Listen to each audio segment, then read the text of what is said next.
Hello दोस्तों, कैसे आप लोग। मैं उम्मीद करता हूँ आप अच्छे होंगे और आपका पढ़ाई अच्छा चल रहा होगा। चलिए आज के इस वीडियो में हम लोग देखेंगे सीआरएम का क्वेश्चन। ये सभी के सभी प्रश्न 2016 के एग्जाम में आ चुका है, तो मतलब ये प्रीवियस ईयर पेपर है और ये बहुत ज़्यादा इम्पोर्टेंट है, समझ गए। इसके अंदर जो क्वेश्चन के साथ साथ जितना भी ऑप्शन है वो सभी बहुत इम्पोर्टेंट है। तो अगर आप सबका अच्छे से सॉल्यूशन देख लेते हैं तो आने वाले एग्जाम में आपको काफ़ी बेनिफिट होगा इसे, ठीक है। और आपको ये सभी के सभी क्वेश्चन टेस्ट के रूप में लगाना है और आपको ऑनेस्टली इसका मार्क्स भी बताना है कि आपको कितना मार्क्स इसमें से आया, ठीक है। तो चलिए हम लोग देखते हैं पहला क्वेश्चन क्या है।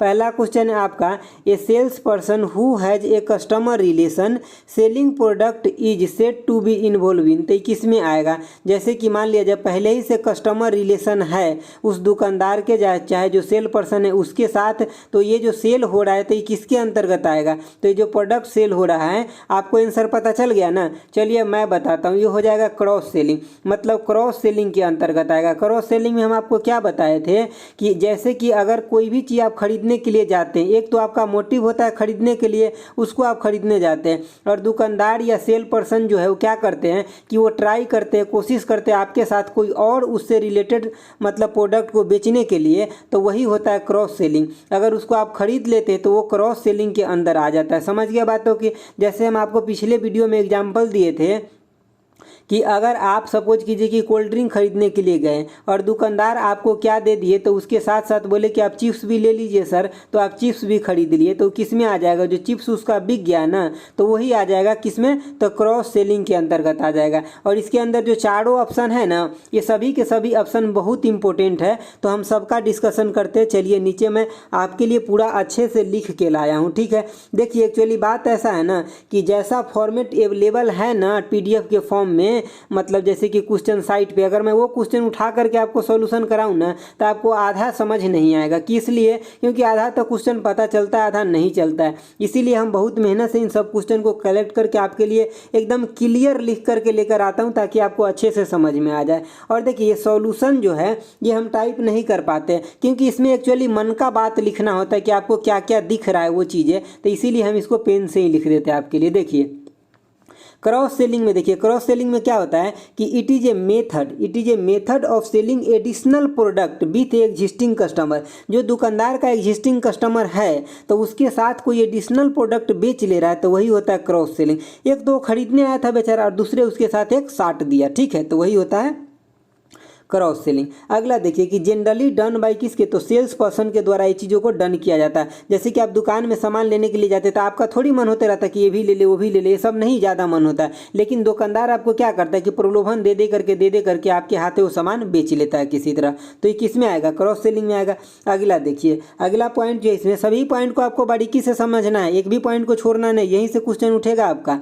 देखिए आगे क्या कह रहा है कि this is the strategy is use to increase customer loyalty and built better customer relationship. देखिए कस्टमर लॉयल्टी कैसे इंक्रीज होगा, तो देखिए और बेटर क्या होगा कि इसमें बिल्ड कस्टमर रिलेशनशिप। अब बेटर कस्टमर रिलेशनशिप कैसे बनेगा, देखिए जैसे कि आप सपोज कीजिए दुकान में गए सामान खरीदने के लिए और दुकानदार को एक एक्स्ट्रा सामान आपके साथ बेचना है, तो क्या करेगा, आपको बोलेगा आइए सर, बैठिए सर, चाय पी लीजिए सर, कॉफ़ी लीजिए सर, ठीक है। मतलब बहुत तारे का बात आपको वो करने की कोशिश करेंगे, आपको प्रलोभन देने की कोशिश करेंगे। तो आपको भी ऐसा फीलिंग होगा क्या कि इस दुकानदार के साथ मेरा कैसा एक बेहतर रिश्ता है, उसके वजह से आप क्या कीजिएगा, उसका आप एक लॉयल कस्टमर बन जाइएगा। कल के डेट में आपका दोस्त भी बोलेगा ना कि चलिए कोई सामान खरीदने चलते हैं, तो आप तुरंत बोलिए कि चलिए वही दुकान पे चलते हैं जहाँ पे हम पहले लिए थे, क्योंकि उनका व्यवहार क्या है, बहुत अच्छा है। समझिए बातों को, तो आप उनके कस्टमर बन गए अच्छे से। अगला पॉइंट देखिए क्या, अगला पॉइंट है कि this is process to improve the customer life value and retention. देखिए यहाँ पे लाइफ वैल्यू का मतलब क्या है, ये होता है कि आप अपने पूरे जीवन काल में कितना उस कंपनी के लिए आप पैसा दे सकते हैं, प्रॉफिट दे सकते हैं, कितना सामान खरीद सकते हैं उस कंपनी से, वही होता है उस कंपनी के लिए आपका मतलब कस्टमर लाइफ टाइम वैल्यू होता है उस कंपनी के लिए। और रिटेंशन का मतलब तो आपको पता चल ही रहा है कि आप उस कंपनी के साथ कितना दिन रुक के रह रहे हैं, कितना ज़्यादा सामान खरीद रहे हैं वही होता है रिटेंशन। समझ गए बातों की। जैसे कि इस साल आप जुड़े उस कंपनी से और 5 साल 10 साल जितना दिन तक रहे वो सब क्या होता है, रिटेंशन होता है, आपको रोक के वो रख पा रहा है। जैसे कि हम एग्जाम्पल के लिए यहाँ देखिए दिए है, क्या दिए हैं, यानी कि जैसे कि इसका एग्जाम्पल दिए हम कि जैसे कि आप मोबाइल खरीदने जाते हैं तो जो सेल्स पर्सन होता है वो क्या सजेस्ट करता है आपको कि सर आप हेडफोन ले लीजिए, सर आप कवर ले लीजिए और अगैरह वगैरह जितना भी सामान होता है आपको मोबाइल से रिलेटेड स्टैंड ले लीजिए। तो ये सब आपको बोलते हैं लेने के लिए। तो ये किस में आ जाएगा, क्रॉस सेलिंग में ही तो आएगा। समझ गया बातों को। चलिए आगे देखिए, आगे आपका ऑप्शन कौन था कि डायरेक्ट सेलिंग। देखिए डायरेक्ट सेलिंग में क्या होता है कि बहुत सारे जो नेटवर्क मार्किंग है उसके बहुत सारे कंपनी है, क्या बोलते हैं कि सर मेरा यहाँ पे कंपनी है और आप यहाँ पे, तो हम क्या करेंगे ना, बीच में कोई भी बिचौलिया नहीं रखेंगे, डायरेक्ट हम प्रोडक्ट बनाएंगे और आप तक पहुँचा देंगे अपने माध्यम से। ठीक है, अपने जो हमारे पास जो आदमी है ना, एम्प्लॉय है, उसके माध्यम से पहुँचा देंगे। बीच में क्या नहीं होगा, कोई भी बिचौलिया नहीं होगा। बिचौलिया नहीं होने का मतलब क्या, कोई मिडल मैन बीच में नहीं होगा। तो इसमें क्या करते हैं, विदाउट मिडल मैन का जो सेलिंग होता है डायरेक्ट कंपनी से लेकर के और कहाँ कस्टमर के पास आ जाते हैं, कंज्यूमर के पास आ जाता है, तो उसको हम क्या बोलते हैं, direct selling. Eliminate the whole seller, जैसे कि होल सेलर जो होता है मतलब जैसे कि होल सेलर हो गया, रीजनल डिस्ट्रीब्यूशन हो गया, रिटेलर हो गया, उस सबको क्या करते हैं, बीच में से हटा देते हैं। कंपनी से डायरेक्ट सामान कंज्यूमर के पास जा रहा है तो हम उसको क्या बोलते हैं, डायरेक्ट सेलिंग बोलते हैं। ठीक है, इसमें जैसे कि पर्सन टू पर्सन हो गया सेलिंग। समझ गया। जैसे कि फार्मर का सपोज कीजिए कि वेजिटेबल, कैसे कि देखिएगा छोटे लेवल पर जब देखिएगा गांव में बहुत सारे फार्मर है तो खुद वेजिटेबल उगाते भी है सब्जी और बाजार में ले जाकर के बेच भी लेते हैं। तो मतलब उसका खुद का ये कोई छोटा कंपनी हो गया जो उपजा रहे हैं तो, और ले जाकर के किसके, डायरेक्ट कंज्यूमर के पास ले जाकर बेच ले रहे हैं। तो ये किस में आ जाएगा, ये डायरेक्ट सेलिंग में आ जाएगा। ठीक है, और क्या हो जाएगा, तो और सोशल मीडिया, जैसे कि सोशल मीडिया के माध्यम से कैसे, तो जो कंपनी होता है ना अपना खुद का ऐड डाल देता है सोशल मीडिया पे और उसके थ्रू बेचने का कोशिश करता है, तो उसमें कोई बिचौलिया नहीं है, कोई बीच में मिडल मैन नहीं है। समझ गया। तो ये सब किस में आएगा, डायरेक्ट सेलिंग में आ जाएगा। ये सब कुछ समझ के रखिए, सब क्वेश्चन पूछा जाएगा। समझ रहे बातों को ना, आपको समझने में 2 मिनट 5 मिनट लगेगा, उसको अच्छे से दे करके समझिए। इसको लिखना और इसको ना विचार करना, इसके बारे में बहुत बड़ा काम टास्क होता है। समझ गए बातों को। आगे देखिए कस्टमर वैल्यू सेलिंग क्या होता है। In this focus of beneficial of customer, देखिए जब भी आप कस्टमर वैल्यू सेलिंग की बात करते हैं ना, आपको आई थिंक दिख रहा होगा लिखा हुआ। ठीक है, अगर थोड़ा कम भी दिखता है ना तो मैनेज कर लीजिए, स्कैनिंग करने में ऐसे हो जाता है। समझ गए बातों को।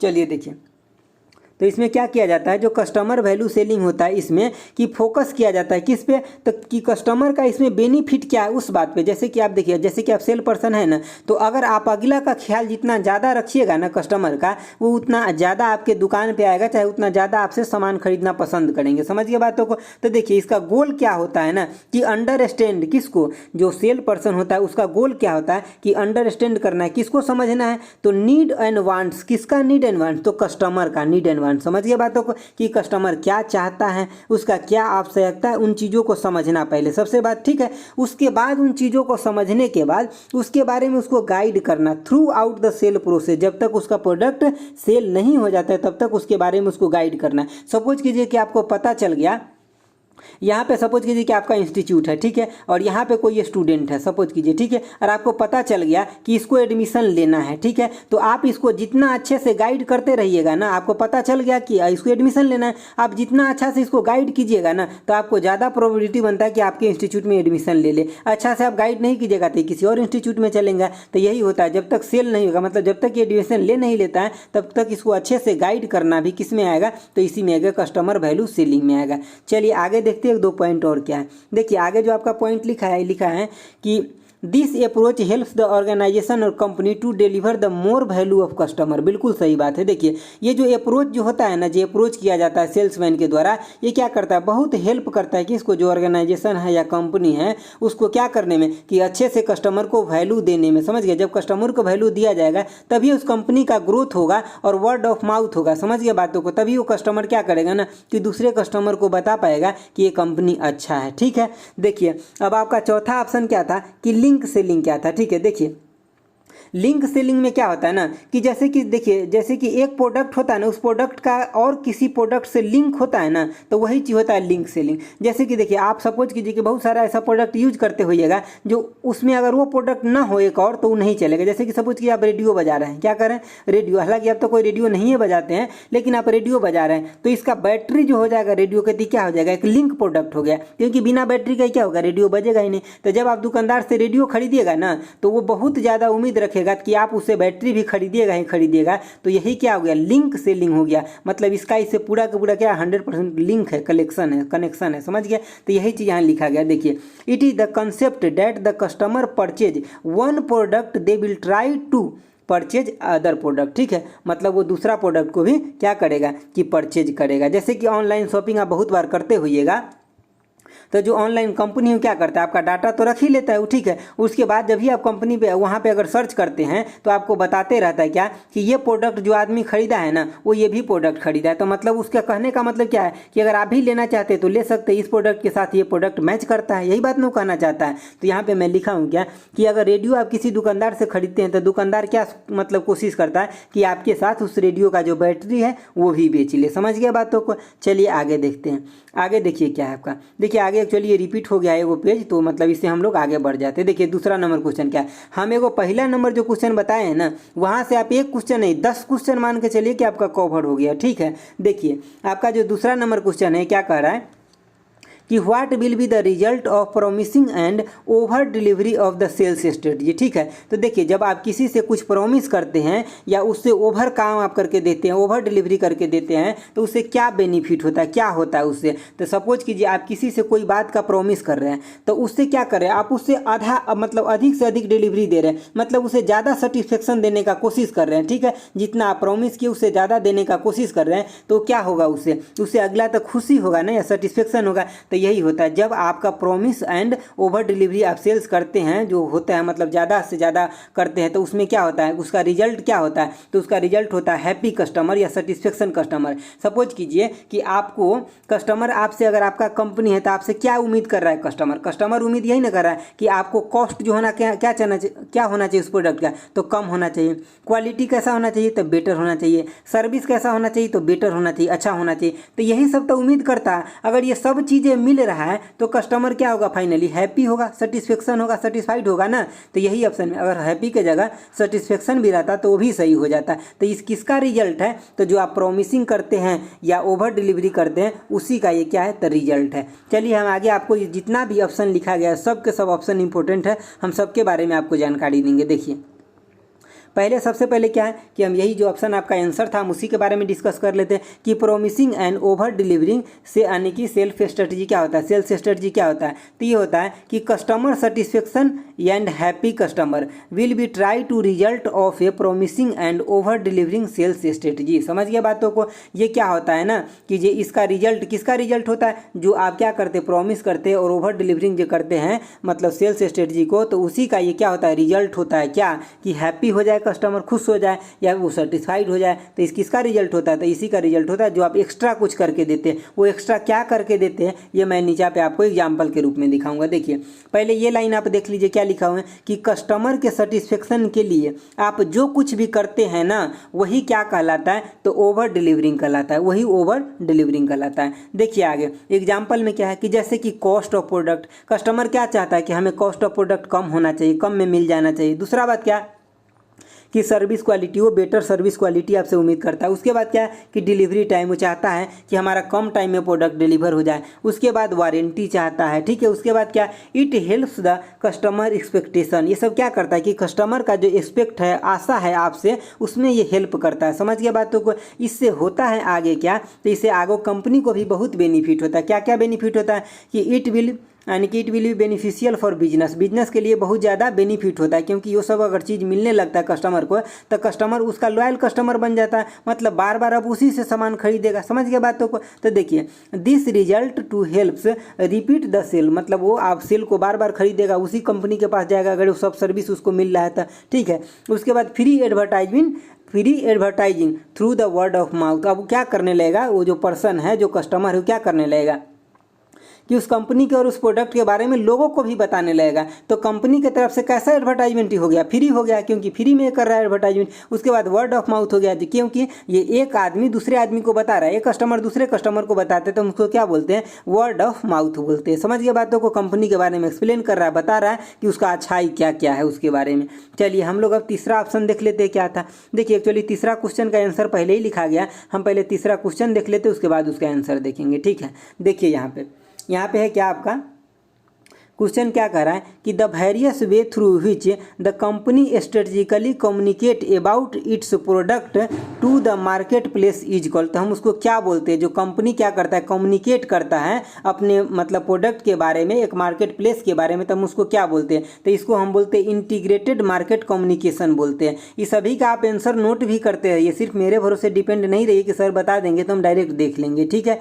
तो देखिए क्या है, इसको हम क्या बोलते थे, इंटीग्रेटेड मार्केट कम्युनिकेशन बोलते हैं। चलिए अब हम थोड़ा सा इसका सॉल्यूशन भी देखते हैं अच्छे से, जितना भी ऑप्शन लिखा गया वो सब इंपॉर्टेंट है, हम सबका सॉल्यूशन देखेंगे। देखिए आपका यहाँ पे क्या है कि इंटीग्रेटेड मार्केट कम्युनिकेशन, सबसे पहले हम इसको देख लेते हैं एक दो लाइन में, उसके बाद हम आगे देखेंगे। देखिए इंटीग्रेटेड मार्केट कम्युनिकेशन का गोल क्या होता है, मेन लक्ष्य क्या होता है, तो इसका लक्ष्य होता है कि इट्स गोल इज प्रोमोट और प्रोडक्ट, प्रोमोट ए प्रोडक्ट और सर्विस। मतलब क्या होता है कि जो प्रोडक्ट है मतलब उसके पास, कंपनी के पास, उसको क्या करना है, प्रोमोट करना, उसके पास जो प्रोडक्ट है उसका, जो सर्विस है उसका, किसके बीच में, कि among the target customer. Target customer का मतलब समझ रहे हैं ना, कि उस चीज़ों से, उस प्रोडक्ट से रिलेवेंट कस्टमर है। मतलब अब यहाँ पे जो हम आपको पीछे बताए थे कि जैसे कि सीआरएम में क्या होता है, सीआरएम में यही तो होता है सब कुछ को, कि यहाँ पे इसके पास सॉफ्टवेयर होता है और कस्टमर को सेग्रीगेट कर लेता है, अलग अलग कर लेता है कि कौन सा कस्टमर का क्या वांट है, क्या नीड है, कैसा कस्टमर है, क्या चाहता है। तो अब जो कस्टमर इस प्रोडक्ट से रिलेटेड होगा उसी कस्टमर के पास क्या करेगा, इन्फॉर्म करेगा, वो टारगेट कस्टमर हो गया, समझ गया। जैसे कि कोई इंस्टीट्यूट खुला हुआ है, समझ रहे, वहाँ पे पढ़ाई होता है, तो वो जहाँ पे स्कूल होगा वहाँ पे अपना एडवर्टाइजमेंट करेगा तो ज़्यादा चलेगा, और जहाँ पे फार्मर ही फार्मर है, जहाँ पे इंडस्ट्री है, वहाँ जाकर अगर प्रचार करेगा तो उसका स्कूल चलेगा अच्छा, क्या नहीं ना। तो इसी तरह से क्या हो गया कि उसका टारगेट कस्टमर कहाँ मिलेगा, वहाँ अगर प्रचार करेगा ना तब उसका क्या होगा, सेलिंग अच्छा हो गया, समझ गया बातों को। देखिए अब यही बात नीचे लिखा गया कि the various way through which the company communicate about its product to the market place is called, क्या बोलते हैं उसको, हम उसको बोलते हैं इंटीग्रेटेड मार्केट कम्युनिकेशन बोलते हैं, समझ गए बातों को। मतलब उसका गोल क्या होता है फाइनल, कि अपने प्रोडक्ट को क्या करना, एक प्लेस के ऊपर ले जा करके क्या करना, कि प्रमोट करना अपने सर्विस को, प्रोडक्ट को, किसके बीच में, कि उसका जो टारगेट कस्टमर है उसके बीच में। तो यही क्या होता है, इंटीग्रेटेड मार्केट कम्युनिकेशन होता है, समझ गए होइएगा आप बातों को। चलिए आगे देखते हैं, आगे क्या है आपका कि सीआरएम है। देखिए सीआरएम हम एकदम बिल्कुल सिंपल भाषा में लिखने का कोशिश किए, समझिए। देखिए सीआरएम क्या एक सॉफ्टवेयर है, इसका फुल फॉर्म क्या होता है कि कस्टमर रिलेशन मैनेजमेंट होता है, ये आपको पता ही होगा। देखिए सीआरएम का क्या काम होता है कि अपनी कंपनी के कस्टमर के साथ रिलेशन मैनेज करना। सीआरएम का काम क्या होता है कि उसके जिस कंपनी के सीआरएम है तो अपने कंपनी के कस्टमर के साथ रिलेशन मैनेज करना ही सीआरएम का काम होता है, जिसके वजह से क्या होता है कि ग्राहक बार बार उस कंपनी में सामान खरीदने आता है और बिजनेस अच्छे से डेवलप करता है, ठीक है, समझ गया बातों को। तो यही होता है सीआरएम का मेन फंक्शन होता है। अगर सीआरएम इक्वेशन आपसे कोई पूछ ले कि क्या होता है, तो आपको क्या बताना है कि कस्टमर अंडरस्टैंडिंग प्लस में क्या, कि रिलेशनशिप मैनेजमेंट। सीआरएम का मतलब ही यह होता है कि आप कस्टमर को समझ लीजिए और उसके बाद क्या कीजिए कि उसके साथ एक बेहतर अपना रिलेशन मैनेज करके रखिए, यही सीआरएम का मोटिव होता है। अगला देखिए सीआरएम के बारे में और दो चार लाइन क्या लिखा है, देखिए कह रहा है कि सीआरएम के द्वारा कंपनी अपने कस्टमर के कांटेक्ट कर सकते, कंपनी अपने कस्टमर से कांटेक्ट कर सकते, कैसे, कि देखिए जो भी कंपनी होता है तो अगर आप वहाँ शॉपिंग के लिए जाते हैं या कुछ भी के लिए जाते हैं तो पहले आप एक छोटा सा आपको फॉर्म देता है, रजिस्ट्रेशन करवाता है, आपको आईडी पासवर्ड बनवाता है। तो क्या हो गया, आपका डाटा तो रख लिया, लेकिन वो डाटा है कहाँ पे, तो सॉफ्टवेयर के अंदर, सीआरएम के अंदर पड़ा हुआ है। तो अगर आप आपसे वो कांटेक्ट करना चाहें तो आपसे वो कांटेक्ट कर लेंगे। जैसे कि देखिए आप अभी क्या होता है ना कि जैसे कि अमेजोन से अगर आप कोई सामान खरीद रहे हैं, आप डायरेक्ट जिस मोबाइल नंबर से रजिस्टर है ना, अगर उस मोबाइल नंबर से आप फ़ोन करिएगा तो डायरेक्ट उसके पास सारा डाटा चलेगा, तुरंत आपको सब कुछ बता देंगे कि आपका प्रोडक्ट अभी यहाँ पे है, इतना दिन में डिलीवर हो जाएगा, तो सब कुछ बता देंगे। तो कैसे पता चल गया, वो सब सॉफ्टवेयर का कमाल है, समझ गए ना बातों को। आगे देखिए कि सीआरएम प्रत्येक कस्टमर के साथ क्या करता है, इंटरेक्शन करता है, सेल का, बिहेवियर का, ठीक है, क्या करता है, ट्रैक करता है और रिकॉर्ड को भी बना करके रखता है। तो यही होता है सीआरएम का काम। आगे देखिए एक लाइन और क्या है कि सभी, यानी कि इसी के माध्यम से क्या होता है कि बिजनेस के परफॉर्मेंस तथा ग्रोथ को मेजर किया जाता है। तो ये सब क्या करता है, सीआरएम के माध्यम से क्या होता है कि बिजनेस कितना परफॉर्म किया, कितना ग्रोथ किया, कितना इसके पास पुराना कस्टमर बचा हुआ है, कितना एक्टिव कस्टमर है, कितना नॉन एक्टिव कस्टमर है। तो ये सब हम इसके अंदर देखते हैं सीआरएम के सॉफ्टवेयर के हेल्प से। अगला देखिए आपका क्या था ऑप्शन कि टिक्यूम, ये बहुत ज़्यादा इंपॉर्टेंट टॉपिक है टिक्यूम, ठीक है, ये क्वेश्चन आ सकता है आपके एग्जाम में, इसका फुल फॉर्म भी पूछा जा सकता है कि टिक्यूम का क्या होता है। तो टोटल क्वालिटी मैनेजमेंट इसका फुल फॉर्म होता है, समझ गए। आगे देखिए इसमें क्या है कि it is the approach that the organisation use to improve their internal process and increase the customer satisfaction. देखिए इसमें क्या होता है ना कि हमेशा इसके अंदर जो टोटल क्वालिटी मैनेजमेंट होता है इसके अंदर कि मतलब जो कंपनी के अंदर से जो प्रोडक्ट निकल रहा है ना उसको हमेशा बेहतर करने के चक्कर में ये लोग लगे रहते हैं, बेहतर करने के चक्कर में। तो यही है कि इंटरनल यानी कि इंटरनल प्रोसेस के क्या कर रहा है कि पहले सबसे पहले बात अच्छा करेगा, इंप्रूव करेगा, तो उसके बाद क्या होगा, जब इंटरनल प्रोसेस अच्छा हो गया इसके मतलब प्रोडक्ट जो बन के आ रहा है कंपनी से वो अच्छा हो गया, अच्छा बनने लगा, तो उसके बाद कस्टमर सेटिस्फेक्शन तो अपने आप हो जाएगा। समझिए बातों को ना, जैसे कि हम अगर आपको अच्छा से पढ़ाएंगे तो आप अपने आप सेटिस्फाइड हो जाइएगा। समझिए बातों को, बिना कुछ कहे हुए आप लाइक शेयर सब्सक्राइब कर दीजिएगा। समझ गए ना बातों को। चलिए आगे देखिए इसका गोल क्या होता है। जो टीक्यूएम का गोल क्या होता है, टीक्यूएम का गोल होता है कि कॉस्ट को डिक्रीज करना, जो प्रोडक्ट के ऊपर कॉस्ट लग रहा है उसको डिक्रीज करना। इसका और क्या होता है कि इंक्रीज, क्या करना है इंक्रीज, तो प्रोडक्ट का जो क्वालिटी है उसको इंक्रीज करना। ओवरऑल जो परफॉर्मेंस होता है कंपनी के उसको भी इंक्रीज करना इसका मोटिव होता है। समझ गया। देखिए टीक्यू मीन्स क्या कि कंटिन्यूअस इंप्रूवमेंट इन किसके अंदर, जो प्रोडक्ट है क्वालिटी है उसके अंदर क्या करना कि कंटिन्यूअस रूप से जो इंप्रूवमेंट होता है उसी को हम क्या बोलते हैं, तो टीक्यूम बोलते हैं। समझ गया बातों को। चलिए आगे देखते हैं। आगे आपका है कि इफिशिएंट कस्टमर सेलिंग होता है। देखिए इफिशिएंट कस्टमर सेलिंग का मतलब क्या होता है ना कि ये एक ऑर्गेनाइजेशन को बहुत ज़्यादा हेल्प करता है कि चीज़ों को क्या करने में, आगे बढ़ाने में। देखिए जैसे कि अगर कोई चीज़ अगर नया नया रहता है मार्केट के अंदर आया हुआ तो देखिएगा बहुत सारा उसमें क्या देगा कि आपको कूपन देगा, बोलेगा सैंपल के रूप में चेक कीजिए सर, तो ये सब बात कहा जाता है कहाँ पे, इफिशिएंट कंज्यूमर सेलिंग के अंदर कहा जाता है। ठीक है, तो देखिए क्या लिखा है कि in this selling in this selling product by providing the offering trials. Offering trial मतलब आपको क्या क्या है कि आपको प्रोवाइड किया जा रहा है प्रोडक्ट कि आप ट्रायल कीजिए सर कि कैसा रहा, उसके बाद हमको फीडबैक दीजिएगा। उसके बाद सेल्स ऑफ प्रोडक्ट, ठीक है, उसके बाद सेल्स किया जाता है, प्रोडक्ट को सिंपल के रूप में भी दिया जाता है। उसके बाद क्या कि आपको कूपन देंगे, बोलेंगे कि गिविंग कूपन मतलब कि आपको कूपन दे रहे हैं प्रोडक्ट के, ठीक है, कि आप ये कूपन लीजिए और ये आपको ये प्रोडक्ट क्या हो जाएगा कि थोड़ा कम में पड़ जाएगा। ठीक है, उसके बाद क्या करेंगे कि आपको कैशबैक भी कई टाइम आपको दिया जाता है। ठीक है, उसके बाद गारंटी दिया जाता है कैशबैक है कि आप ये प्रोडक्ट लीजिए, आपको कैशबैक का इतना गारंटी दिया जा रहा है। समझ गए बातों को। तो मतलब फूल मिलाकर के वो क्या कर रहा है कि जो भी उसके लग रहा है कि हम अपने प्रोडक्ट के बारे में जितना भी प्रमोशन कर सकते वो सब करने की वो कोशिश करते हैं। किसके अंतर्गत, तो इफिशिएंट कंज्यूमर सेलिंग के अंतर्गत ये सब काम किया जाता है। चलिए अगला क्वेश्चन हम लोग देखते हैं।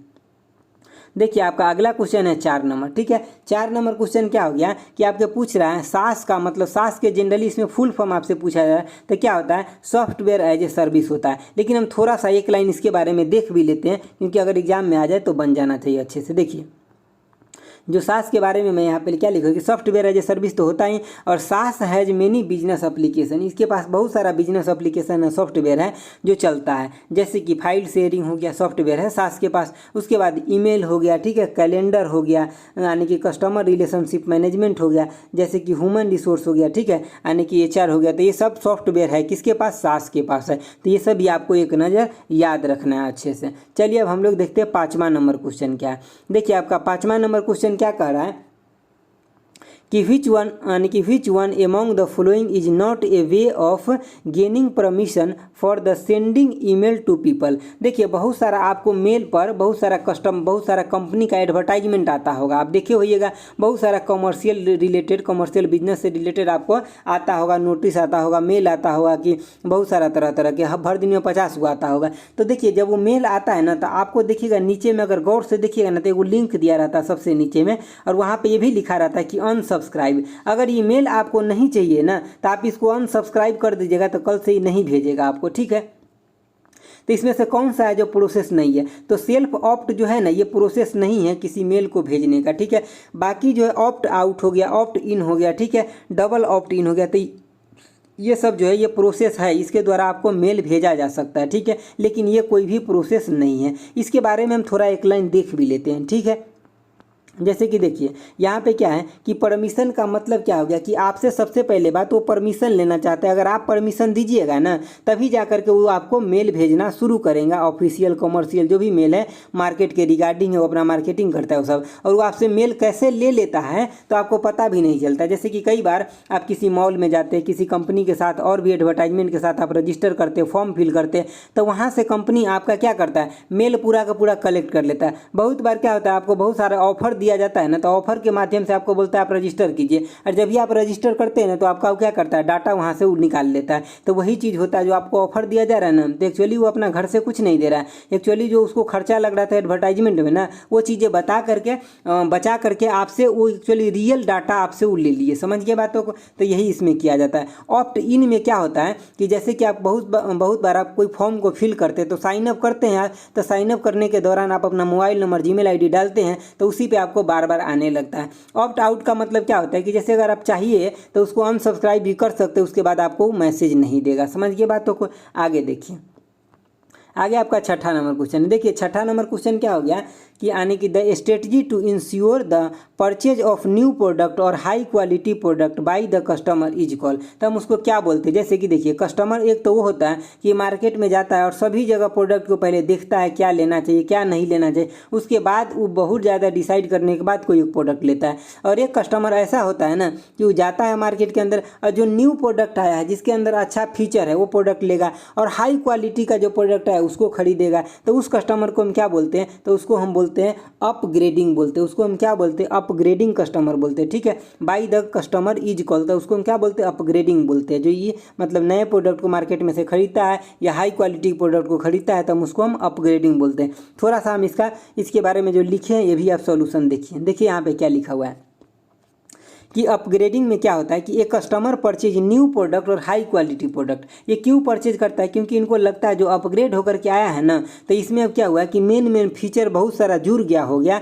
ठीक, समझ गया बातों को ना? उसके अंदर उसका कलर अलग हो गया, ठीक है, उसका डिजाइन मॉडल अलग हो गया, सॉफ्टवेयर अलग हो गया, उसके अंदर फंक्शन बढ़ गया। तो इस सब की वजह से अपग्रेड जो होकर के आया, तो जब उसको खरीद लेते तब उसी को क्या बोलते हैं कि मतलब जैसे कि अपग्रेडिंग बोलते हैं। जो कस्टमर उसको खरीद लेते हैं न्यू को, या फिर किसका हाई क्वालिटी का जो प्रोडक्ट खरीद लेते हैं जो मार्केट के अंदर तुरंत लंच किया रहता है। उसके बाद देखिए ऑप्शन एक और क्या था कि कोर सेलिंग क्या होता है। देखिए कोर सेलिंग जो होता है ना, ये एक्चुअली मेन सोर्स होता है कि रिवेन्यू का, जो मतलब कोई भी कंपनी है ना उसके अंदर जितना भी पैसा आता है, रिवेन्यू आता है, उसका मेन सोर्स कहाँ से होता है? तो यहीं से होता है, कोर सेलिंग से होता है। तो यहाँ पे लिखा गया, देखिए क्या लिखा गया कि it is the main source of the company profit और सक्सेस। जो मतलब जो होता है प्रॉफिट होता है कंपनी को, तभी तो सक्सेस होता है। तो क्या होता है? कोर सेलिंग से होता है। किसी भी कंपनी को सफल होने के लिए मुख्य मतलब उसका आधार क्या क्या होना चाहिए, किस किस बातों पर कंपनी को फोकस करना चाहिए, तो इन सब बातों पे फोकस करना चाहिए। क्या? तो जैसे कि ऑर्गेनाइजेशन स्किल हो गया, ठीक है, ऑर्गेनाइजेशन में जो उसके एम्प्लॉय है उसका स्किल कैसा है।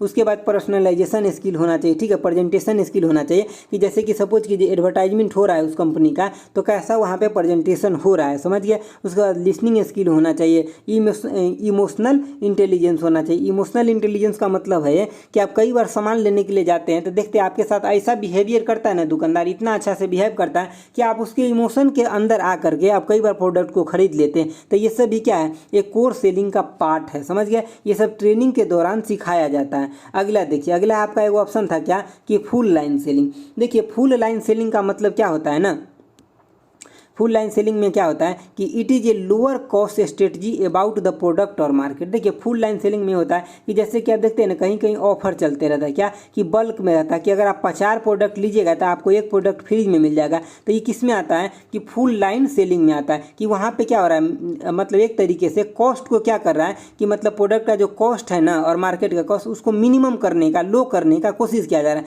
तो ये कैसे किया जाता है कि बल्क में सामान को बेच करके, ताकि एक प्रोडक्ट के ऊपर कम भी बचत होगा तो ओवरऑल मिला करके एक्स्ट्रा बचत हो जाएगा, समझ गया। देखिए दूसरा लाइन क्या है कि इन दिस ऑर्गेनाइजेशन के द्वारा, ऑर्गेनाइजेशन हो, कोई कंपनी हो, कोई फार्म हो, कोई डिवीजन हो, तो इसके द्वारा क्या किया जाता है? सेल करने का कोशिश किया जाता है। किस चीज़ को सेल करेगा? तो कोई प्रोडक्ट होगा, कोई सर्विस होगा, उसको कहाँ पे सेल करेगा? तो एक जोग्राफिकल रीजन होगा, एक सोसाइटी होगा, एक इलाका होगा, तो वहाँ पे सेल किया जाएगा, समझ गया बातों को। और कोशिश किया जाएगा कि इसको लो कॉस्ट में सेल करे। तो वही किस में होता है? तो फुल लाइन सेलिंग में होता है। चलिए आगे देखते हैं। आगे आपका कि प्रोडक्ट लाइन सेलिंग। देखिए प्रोडक्ट लाइन सेलिंग भी आपका ऑप्शन था।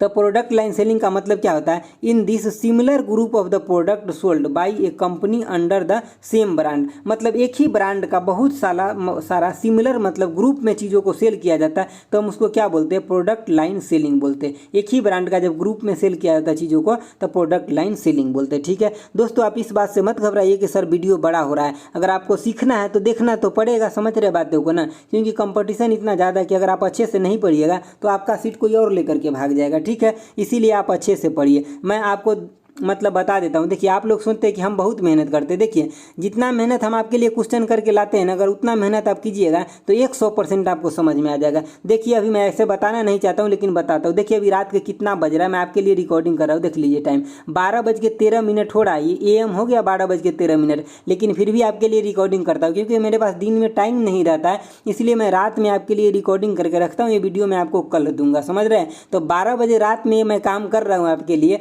तो आप देखने के लिए अच्छे से देखिए तभी तो सीख पाइएगा। बिना मेहनत का कुछ नहीं होता है दोस्तों। हम भी जो आपको प्रोवाइड करते हैं इससे पीछे आपके बहुत मेहनत करना पड़ता है, एक एक क्वेश्चन को देखना पड़ता है, अच्छे से टाइप करना पड़ता है। उसके बाद हिंदी इंग्लिश का अलग लोचा होता है। बहुत लोग बोलते हैं सर हमें इंग्लिश नहीं समझ में आता है, उनके लिए तो आप समझ सकते हैं कितना ज़्यादा मेहनत करके इन चीज़ों को लेकर आया जाता है। तो आप अच्छे से पढ़िएगा समझिएगा तभी ना आपका अच्छे से सिलेक्शन होगा, फ्री में तो नहीं हो सकता ना। ठीक है, चलिए देखिए आगे 7 नंबर क्वेश्चन को देखिए। देखिए 7 नंबर क्वेश्चन क्या है कि projecting the expected profit from a customer is measure of. तो देखिए यहाँ क्या किया जा रहा है कि एक्सपेक्टेड मतलब जो किसी भी कस्टमर से क्या किया जा रहा है कि एक्सपेक्ट किया जा रहा है प्रॉफिट का, तो उसको हम क्या बोलते हैं, तो उसको हम क्या बोलते हैं, उसको बोलते हैं life time value of customer या कस्टमर लाइफ वैल्यू बोलते हैं। तो ऑप्शन ए हो जाएगा। देखिए इसमें होता है क्या कि कस्टमर लाइफ टाइम वैल्यू में या लाइफ टाइम कस्टमर वैल्यू में क्या होता है कि एक कंपनी जो है या एक ऑर्गेनाइजेशन जो है ये उम्मीद कर लेता है, क्या उम्मीद करता है कि ये जो कस्टमर है ना हमारा, ये अपने पूरे लाइफ के अंदर हमें कितना वैल्यू दे सकता है, मतलब कितना ज़्यादा प्रॉफिट दे सकता है। तो वही किसके अंदर होता है, तो कस्टमर लाइफ टाइम वैल्यू के अंदर होता है। समझ गए बातों को। तो यहाँ पे अब मतलब जो कंपनी है क्या करेगा कि कस्टमर को सेग्रीगेट कर लेगा, मतलब कस्टमर को बांट लेगा। जब वो बांट लेगा कस्टमर को दोनों अलग अलग साइड में, इसके मतलब वह उस कस्टमर को किस तरह से बांटेगा कि कस्टमर का फाइनेंशियल कैसा है, प्रोडक्ट कैसा खरीदता है, महंगा खरीदता है, सस्ता खरीदता है, समझ गए बातों को। कस्टमर का स्टैंडर्ड कैसा है, समझ गए, कितने बार हमारे साइट पर विजिट करता है। तो इस सब के बेसिस पे क्या करेगा, सेग्रीगेट कर लेता है। तब वहाँ पे वो लाइफ टाइम वैल्यू देख लेता है कि जो कस्टमर महंगा सामान खरीदता है वो हमको ज़्यादा प्रॉफिट दे सकता है, तो उसको उसी तरह का एडवर्टाइजमेंट दिखाता है, उसी तरह को नोटिस भेजता है। ठीक है, तो उसी तरह के उसको मैसेज भेजता है कि आपका मार्केट में सर सामान आ गया है, आप ले सकते हैं। समझ गए बातों को। तो देखिए अब यहाँ पे जो चारों ऑप्शन है ना आपके लिए अति महत्वपूर्ण है। आप सब ऑप्शन को देखिए, हम आपको समझाते हैं क्योंकि आपसे एग्जाम में कोई भी ऑप्शन पूछा जा सकता है। देखिए आगे यहाँ पे देखिए क्या बोल रहा है कि customer life time value of customer, या कस्टमर लाइफ टाइम वैल्यू बोल दे या life time value of customer बोल दे, दोनों का बात सेम ही है। तो इसलिए आप लोग घबराइएगा नहीं। देखिए इसको हम शॉर्ट फॉर्म में क्या बोलते हैं कि CVL बोलते हैं। ठीक है, देखिए CVL is the net present value of the future profit expected over a customer life purchase. मतलब एक कस्टमर के लाइफ में वो कितना परचेज कर सकते हैं जो कंपनी एक्सपेक्ट कर रहा है, तो उसी को हम क्या बोलते हैं कि CLV बोलते हैं। समझ गए। आगे देखिए क्या लिखा है कि डेट मीन्स क्या होता है कि कस्टमर का फाइनेंशियल कैसा है। कंपनी अब यहाँ क्या देखने लगता है कि कस्टमर फाइनेंशियली कैसा है, उसके बाद वो एक प्रोडक्ट लेने में कितना खर्च करता है, उसके बाद क्या करता है। यही सब के वजह से क्या होता है ना कि सेग्रीगेशन ऑफ कस्टमर उसको करना पड़ता है, मतलब अलग अलग कस्टमर को बांटना पड़ता है। अगर आपसे कोई पूछ दे कि CVL का फॉर्मूला क्या होता है तो आपको क्या बताना है कि यानी कि लाइफ टाइम वैल्यू किसका, कस्टमर का, यानी कि लाइफ टाइम वैल्यू इनटू में क्या कि प्रॉफिट मार्जिन कितना हुआ, तो यही क्या होता है, इस अगर दोनों को गुना कर देंगे तो यही हो जाता है आपका CLV हो जाता है। ठीक है, चलिए आगे देखते हैं। आगे आपका ये ऑप्शन है आपका क्या कि कॉस्ट एंड रिवेन्यू। तो देखिए कॉस्ट एंड रिवेन्यू ऑप्शन क्या होता है, in this examine the cost of the production and sales of revenue of the production unit. कहने का मतलब क्या है कि कॉस्ट ऑफ प्रोडक्शन का मतलब क्या कि कंपनी को बनाने में कितना खर्च लगा, तो कॉस्ट ऑफ प्रोडक्शन। और सेल्स ऑफ रिवेन्यू का मतलब क्या हो गया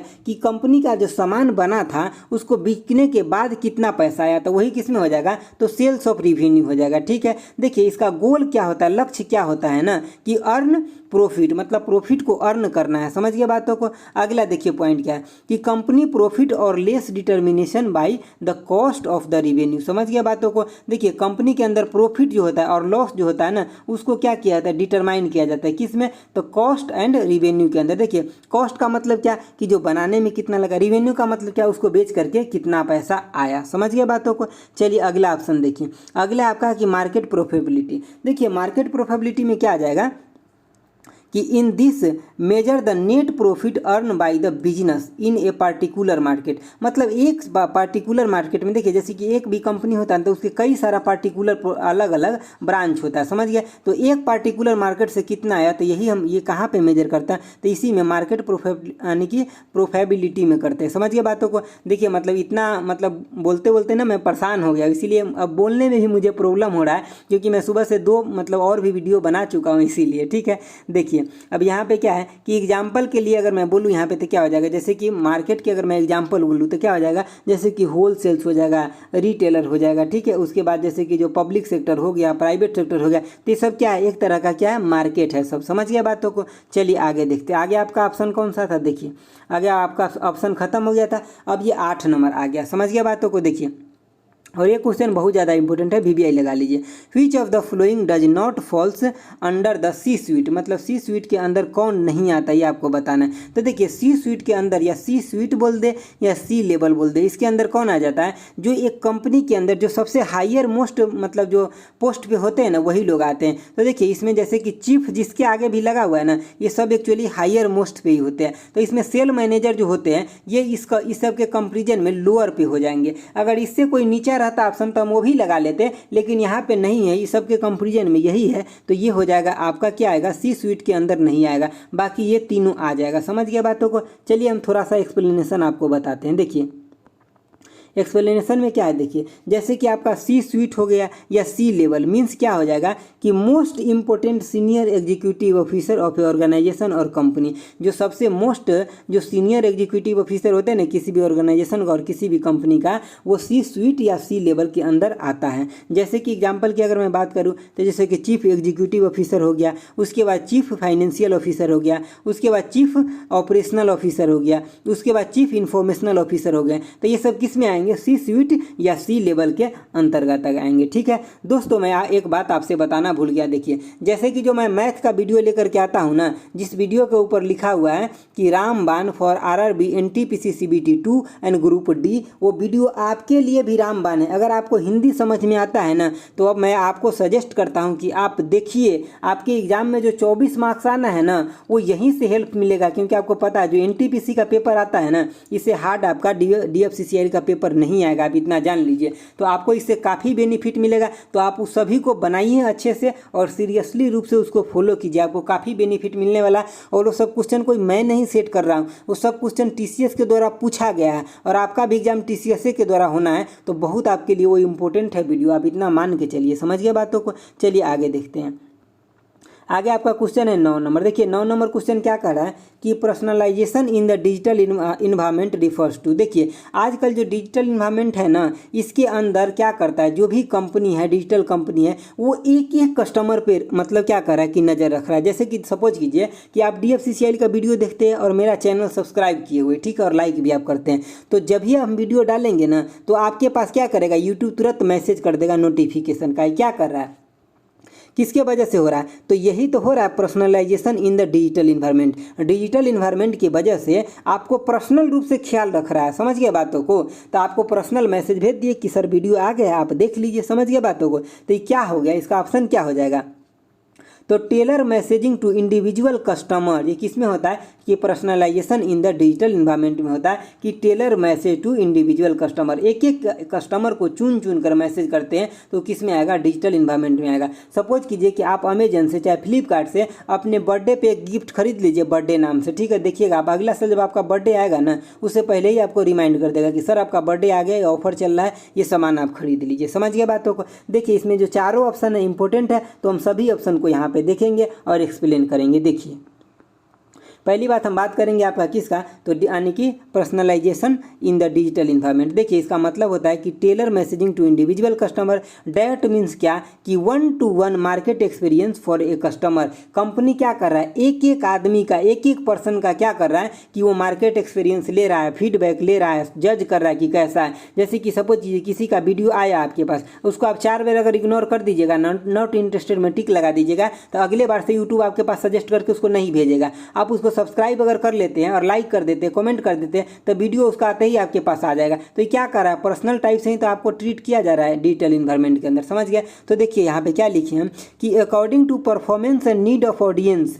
मतलब जैसे कि आपका कैसा परफॉर्मेंस है उसके पीछे, आपका कैसा नीड है किसका, ऑडियंस का। तो organisation able to market the right product, right person and right time. इसका मतलब समझिए, देखिए राइट प्रोडक्ट का मतलब क्या है कि जो आप चाहते हैं वही चीज़ आप तक पहुँचे। राइट पर्सन का मतलब क्या हो गया कि वो आप वही आदमी है जिसको वो प्रोडक्ट चाहिए। राइट टाइम का मतलब क्या हो गया कि वो चीज़ आया और आपके तक पहुँच जाए जल्दी से जल्दी। जैसे कि एग्जाम्पल के लिए देखिए यहाँ बहुत कुछ है, जैसे कि हो गया क्या कि नेटफ्लिक्स हो गया, अमेजन हो गया, यूट्यूब हो गया, ये सब क्या है, तो पर्सनलाइजेशन डिजिटल इन्वायरमेंट है। समझ गए बातों को। जैसे कि अमेजन के ऊपर अगर आप विजिट करते हैं, अगर आप प्रोडक्ट खरीदते हैं, तो देखिएगा जो भी कोई प्रोडक्ट आएगा नया, आप उससे रिलेटेड अगर प्रोडक्ट खरीदते हैं तो आपको प्राइम का कुछ ना कुछ का आपको हमेशा मैसेज भेजते रहेंगे। नेटफ्लिक्स का हो गया या यूट्यूब का हो गया, जिसको आप सब्सक्राइब किए हुए हैं वो तुरंत आपको नोटिफिकेशन भेजते हैं। तो ये सब कहाँ हो रहा है, पर्सनलाइजेशन डिजिटल इन्वायरमेंट में, मतलब एक एक करके एक एक लोगों के पास भेजा जा रहा है चीज़ें, ठीक है। देखिए चलिए 9वां नंबर क्वेश्चन, 10वां नंबर क्वेश्चन है। देखिए 10वां नंबर क्वेश्चन क्या है आपका, जो 10वां नंबर क्वेश्चन है क्या कह रहा है, देखिए कह रहा है which of the following technique is use to know more about the current और पोटेंशियल कस्टमर। देखिए करेंट कस्टमर का मतलब क्या है कि अभी कस्टमर है, उसका कस्टमर बना हुआ है, अभी फिलहाल में उस कंपनी का कस्टमर है। पोटेंशियल कस्टमर का मतलब क्या हो गया कि बेचारा अभी मार्केट में घूम रहा है, चीप एंड बेस्ट सामान खोज रहा है, तो इसके ऊपर क्या है, सारे कंपनी का नज़र है कि हो सकता है मेरे पास आ जाए, हो सकता है मेरे पास। सपोज कीजिए पोटेंशियल कस्टमर है, इसको अगर मोबाइल खरीदना है तो नोकिया कंपनी का ध्यान है कि मेरे पास आ जाए, सैमसंग का ध्यान है कि मेरे पास आ जाए, एलजी का ध्यान है कि मेरे पास आ जाए, जियो का ध्यान है कि मेरे पास आ जाए, तो सबका ध्यान है कि मेरे पास आ जाए। समझ गए बातों को। तो यही क्यों हो गया, पोटेंशियल कस्टमर हो जाएगा। देखिए तो इसका ऑप्शन क्या हो जाएगा कि इफिशियंट फीडबैक कस्टमर हो जाएगा इसका आंसर। समझ रहे हैं क्या कह रहा है क्वेश्चन, एक बार और समझ लीजिए। देखिए कि which of the following technique is use to know more about the current और पोटेंशियल कस्टमर। तो किसी भी कस्टमर के बारे में आप कैसे जानते हैं, कंपनी कैसे जानता है, तो उसका जो फीडबैक होता है, इफिशियंट फीडबैक होता है, उसी के द्वारा तो जानता है, ठीक है। चलिए इसका ऑप्शन है सबके सब इंपॉर्टेंट है, तो मैं लिख के लाया हूँ, आप देख लीजिए सबको, ठीक है। देखिए इसका ऑप्शन क्या है, पहला देखिए ऑप्शन क्या है कि technique use to know more about the current और पोटेंशियल कस्टमर, तो हम इसको क्या बोलते हैं, इफिशिएंट कस्टमर फीडबैक के हिसाब से हम उसको जानते हैं। अगला पॉइंट देखिए क्या लिखा है कि customer give the feedback about their product और सर्विस। कस्टमर क्या करता है कि उसके प्रोडक्ट के बारे में, सर्विस के बारे में जो क्या करता है, फीडबैक देता है, उसी से तो कंपनी को पता चलता है और अपने प्रोडक्ट को क्या करता है, इंप्रूव करता है। और देखिए अगला पॉइंट क्या है कि efficient customer feedback use by the company to more about the किसके बारे में, तो करेंट और पोटेंशियल कस्टमर है उसके बारे में। जब उसके पास फीडबैक जाता है ना, तो जो कंपनी है वो जज कर पाता है कि जो हमारे पास कस्टमर है वो कैसा है, किस चीज़ का हमारे प्रोडक्ट में कमी है, हम किस चीज़ को और सुधार करें, हम कैसे बेहतर से बेहतर फैसिलिटी कस्टमर को दे सके। समझ गए बातों को। अगला पॉइंट देखिए क्या है, अगला पॉइंट है आपका कि नीड यानी कि feedback help to improve the product service and business. देखिए फीडबैक क्या होता है ना, किसी भी कंपनी के लिए एक कील के समान होता है। मतलब इससे क्या होता है कि इम्प्रूव होता है क्या, तो प्रोडक्ट का मतलब उसका क्वालिटी इंप्रूव होगा, सर्विस इंप्रूव होगा, बिजनेस इंप्रूव होगा, मतलब सब कुछ ओवरऑल परफॉर्मेंस उसका अच्छा होगा अगर फीडबैक अच्छा होगा तो, ठीक है। देखिए अगला आपका डाटा माइनिंग। देखिए डाटा माइनिंग हम आपको कई बार पढ़ा चुके हैं, इसलिए यहाँ पे हम कम ही लिखे हैं। देखिए डाटा माइनिंग क्या होता है, data mining is a process use by a company to extract usable data from the large data set. देखिए इसमें क्या होता है ना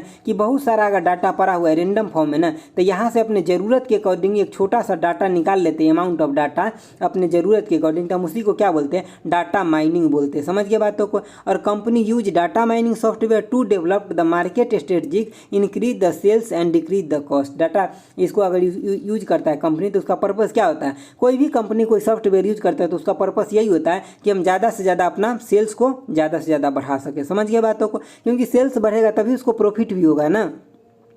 चलिए अगला देखिए, अगला है आपका क्या कि क्वालिटी मैनेजमेंट कंट्रोल हो गया, ठीक है। क्या है, क्वालिटी मैनेजमेंट कंट्रोल। देखिए क्वालिटी मैनेजमेंट कंट्रोल में क्या किया जाता है कि it is the process through which the quality of the product और सर्विस क्या किया जाता है, उसमें मेंटेन किया जाता है और इम्प्रूव किया जाता है। तो क्वालिटी मैनेजमेंट के अंतर्गत यही आता है कि सर्विस का जो मतलब जो भी प्रोडक्ट है ना और सर्विस दे रहा है कोई कंपनी, तो उसके क्वालिटी को क्या करे, इंप्रूव करे, उसको मेंटेन रखे, हमेशा कस्टमर को सेटिस्फाइड और हैप्पी करने का कोशिश करे, ठीक है। तो दोस्तों ये रहा आपका टोटल के टोटल 10 क्वेश्चन, ठीक है। और इसमें हम 10 क्वेश्चन नहीं, आप एक लेखा से देखिएगा ना तो हम आप इसमें आपको हम 50 क्वेश्चन समझाने का कोशिश किया है।